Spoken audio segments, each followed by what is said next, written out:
Hello students, today's class for class 12 chapter 9 कर रहे हैं, एक्सरसाइज 9.4 और डिफरेंशियल इक्वेशन की एक्सरसाइज 9.4 के क्वेश्चन नंबर 4 पे हैं हम। वेरिएबल सेपरेबल मेथड पे हैं, तो लेट्स सी। क्वेश्चन है हमारे पास secant square x tan y dx plus secant square y tan x dy is equal to 0 और हमें इसका जनरल सॉल्यूशन बताना है। तो कैसे करना है? वेरिएबल सेपरेबल मेथड हमने आपको पहले ही बताया था कि क्या होता है variable separable method. Means variable को सेपरेट करना, x एक साइड y एक साइड। तो सीकेंड स्क्वायर, पहले मैं इस पूरी टर्म को उधर लेके जा रही हूं माइनस में। ओके ना, अब कोशिश आपने जनरल, हमारी जो आदत है ना देखने की, इक्वेशन को y इज इक्वल टू में देखने की आदत है। तो आप कोशिश ये कीजिए कि d वाली टर्म जो है dy वाली वो लेफ्ट में रहे और dx वाली टर्म आपकी राइट में रहे।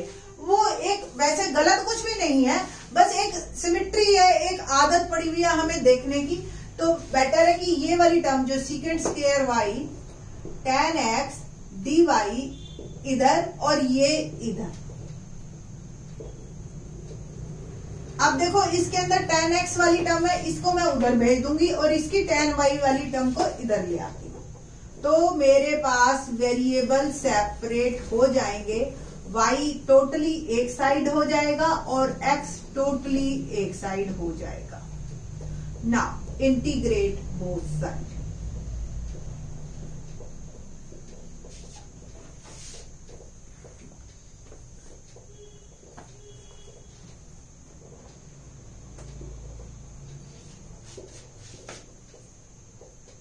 अब आपको दिख रहा होगा, अगर हम इसमें tan y इज z तो सीकेंड स्क्वायर y dy बन गया dz। सब्स्टिट्यूशन मेथड है ना, इसको आप t पुट कर लो या z पुट कर लो और ये आपका सारा चला गया dt में।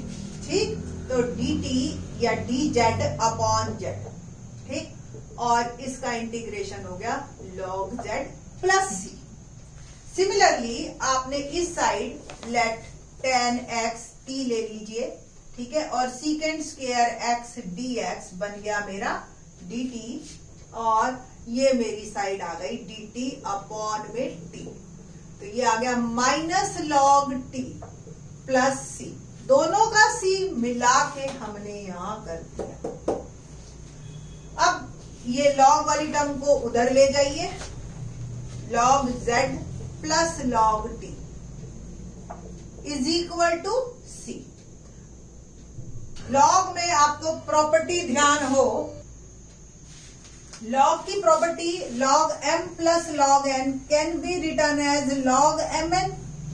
log में कोई चीज ऐड होती है तो वो मल्टीप्लाई हो जाती है, ठीक है। तो log zt, ठीक है, इज इक्वल टू c। अब log को हटा लीजिए आप और e डाल दीजिए, तो zt is equal to ec। अब z और t की वैल्यू वापस पुट करो। z क्या था? tan y, t क्या है? tan x is equal to ec। ec is an uc, ठीक है, ये हो गया आपका c। तो ये हमारा आंसर। तो इस तरीके से ये आपका क्वेश्चन कंप्लीट होता है। एक और फॉर्म मैं बता रही हूं, कई बार आप अलग अलग बुक्स में अगर देखोगे तो जब दोनों आंसर्स हमारे लॉग में आए तो किसी किसी बुक में जो कांस्टेंट है वो नया log c ही लिख लेते हैं वो लोग। उससे भी आप वहीं पहुंचोगे जहां पे हो। ये log c हो गया, ठीक है, और ये आ गया c, ठीक है। तो आप ऐसे करो, ये जैसे मैंने अभी पहले किया था। दोनों मेथड करेक्ट है और दोनों मेथड में आपको पूरे नंबर मिलेंगे। क्वेश्चन नंबर 5 देखते हैं, क्या है question number 5।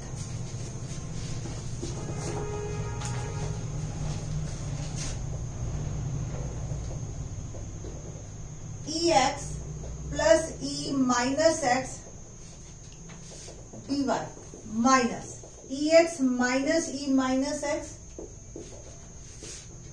dx is equal to 0।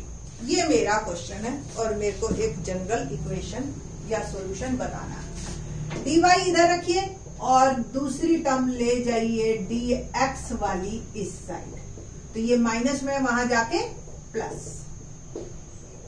Now अब ये x वाली टर्म यहाँ पे ऑलरेडी दोनों ही x है, इसमें तो कोई y है नहीं, पर ये x है तो इसको उधर ले जाइए और ये हो गया ex minus e minus x और ex plus e minus x dx।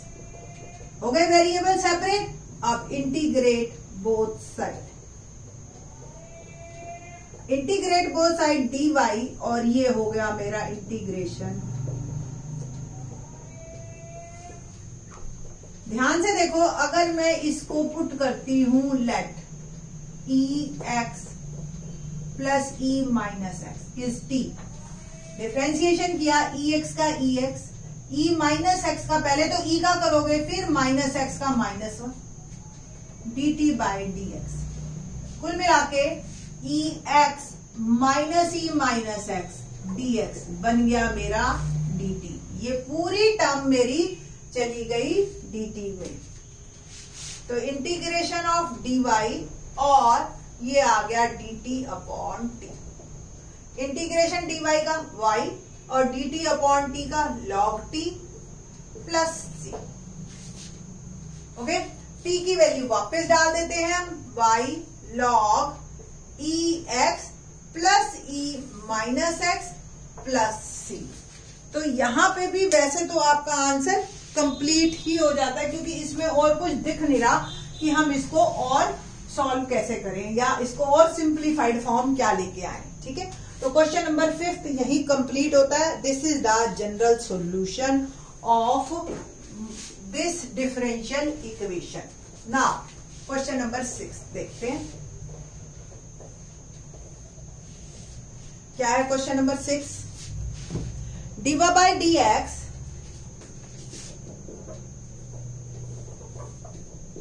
One plus x square one plus y square. तो वेरिएबल सेपरेट में dy और y वाली टर्म मैं इधर ले आई और x वाली टर्म मैं उधर ले गई। इंटीग्रेट बोथ साइड, तो dy one plus y square और one plus x square dx। अब आपको फार्मूला अगर ध्यान हो इसका, integration of 7.4 exercise very important one, 1 upon a square plus x square. Formula याद है क्या था? 1 upon a tan inverse x by a. ठीक है जी, तो 1 अपॉन हेयर a इज 1, तो इसलिए ये मैटर नहीं कर रहा है यहाँ पे पर्टिकुलर केस में। तो इसका इंटीग्रेशन क्या होगा आपके पास? tan inverse 1 upon a is 1, तो इसलिए उसको लिखने की जरूरत नहीं है, y अपॉन 1 इक्वल टू इसका इंटीग्रेशन 1 का x और x स्क्वायर का हो गया x cube by 3 plus c। Overall जो है हमारा यही, वैसे तो आंसर कोई इसमें और ज्यादा हम सिंप्लीफाई फॉर्म है नहीं हमारी, फिर भी इसका आंसर हम चेक कर लेते हैं कि और कुछ फॉर्म चेंज से कोई फर्क नहीं पड़ता है आंसर में। बस 12th क्लास है तो हम थोड़ा सा ये चाहते हैं स्टूडेंट से कि वो सिंप्लीफाइड फॉर्म पे आंसर दे बस। तो I think so this one is the correct one, और इससे और ज्यादा सिंप्लीफाई नहीं हो सकता in this case. Question number 7 देखते हैं।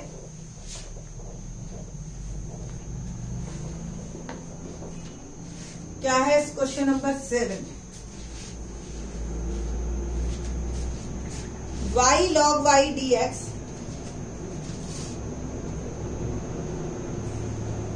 Minus x dy is equal to 0। मैंने आपको पहले ही बताया dy वाली टर्म इधर रहने दीजिए और दूसरी टर्म को हमेशा उधर लेके जाइए dx वाली। ऐसा कुछ नहीं है कि वो नहीं लेके जा सकते या आप सम नहीं आएगा या आंसर ठीक नहीं आएगा, बट एक इजी वे या एक हैबिचुअल होते हैं टीचर्स भी देखने के, बोर्ड के एग्जाम है तो डोंट टेक रिस्क, आप जनरल तरीके से ही कीजिए। माइनस कैंसिल किया, y log y को इधर रखिए dy और dx upon x। Integrate both side, देखिए आप वेरिएबल सेपरेट हो गए, y वाले सारे एक साइड, x वाले एक side. Integrate both side, 1 upon y log y dy और integration of dx upon x। ध्यान से देखो, log y को अगर मैं t पुट करूं तो 1 अपॉन y dy चला गया dt में, ये सारा ना dt upon t is equal to dx upon x, ये मेरा इंटीग्रेशन शुरू। dt upon t become log t और dx upon x log x। अब आपकी मर्जी है, यहां पे आप c ले हो तो c ले लो, log c लेना log c भी ले सकते। t की वैल्यू वापस पुट कर दीजिए आप, log y और ये log x plus c। log x को भी मैं इधर ही ले आती हूं, minus log x is equal to c। log में प्रॉपर्टी होती है आपकी log m minus log n equal to log m by n, तो log y upon x is equal to c। log का रेसिप्रोकल आपको भी पता है e होता है, तो EC, अगर आप log c लेते तो c ही आ जाता, और EC is a new c, आप यहाँ पे c ही इसको लिख सकते हो। सो द आंसर जो है वो हमारा फॉर्म में आएगा log y upon x is c और log y is equal to cx, कुल मिला के ये। और अब आपने फिर से इस log को अगर हटाना है तो y is equal to e raise to power cx, आपका ये आंसर भी हो सकता है।